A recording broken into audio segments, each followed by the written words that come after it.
All right, so some guy had posted a video on Reddit with this song, and he wanted to understand what was happening with this chord progression.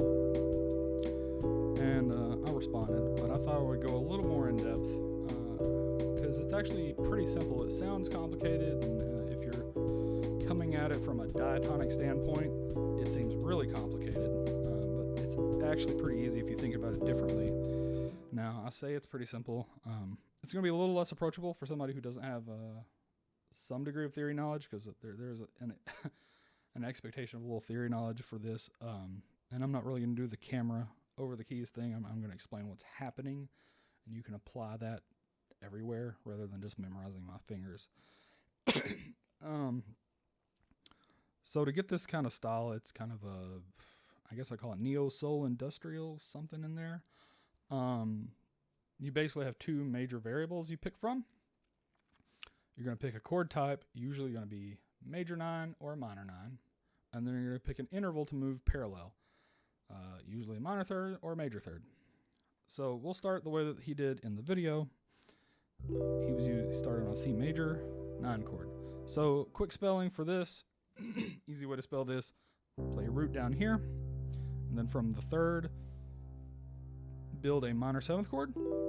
So E minor 7 on top of a C. There we go, C major 9 chord. So then we're just going to move in minor thirds, doing the same thing, all major 9 chords. And this was the progression he used in the video. I think this was most of what he did, the entire video. Not a lot of change. But you can kind of keep this sound going by moving on down. So I can go to F sharp, which is a minor third below A. Whoops. And you can keep on going down to E flat and back up and back down. You will run out of notes here. I mean, it's not really out, but now you're back to C, because there's only 4 pitch choices when you're moving before the octave, when you're moving in minor thirds. The other thing you could do is use minor 9th chords. Take the same concept, C down here, your root, from the third, build a major 7th chord.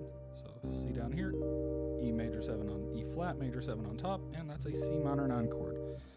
Do the exact same thing, moving in minor thirds.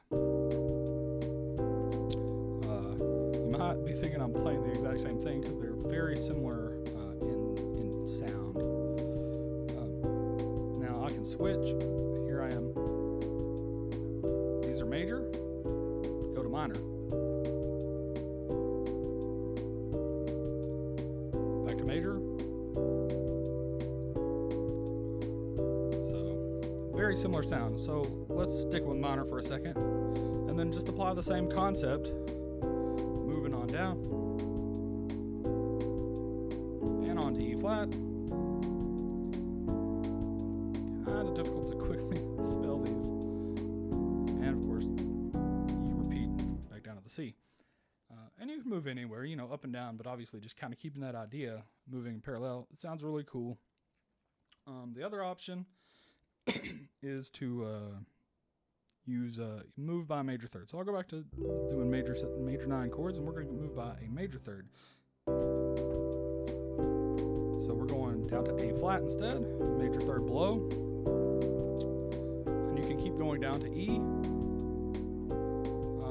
Some of those with a keen ear might have noticed that this kind of has a giant steps feel to it, which is kind of nifty. So that's basically it. You pick that. You pick your major or minor 9th chord, and you pick an interval to move in parallels, minor or major thirds. And it sounds cool. One other thing that he did do in the video is he, at one point he did some chromatic movement, which works as well.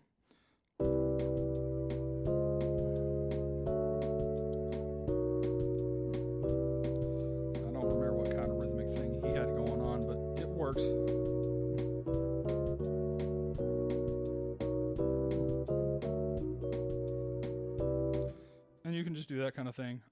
Honestly, you can go almost anywhere parallel, and it sounds pretty cool. Like I could go down by a fourth, but you might notice that it sounds awfully tonal, a little more new age, and it kind of loses that character. Now, if I go up by a minor third, suddenly you're back to that kind of industrial sound.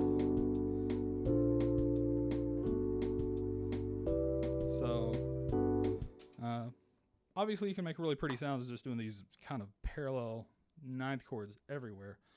But if you really want to go for the sound in the video, stick to your major and minor thirds as far as parallel intervals you want to move by. That's pretty much it.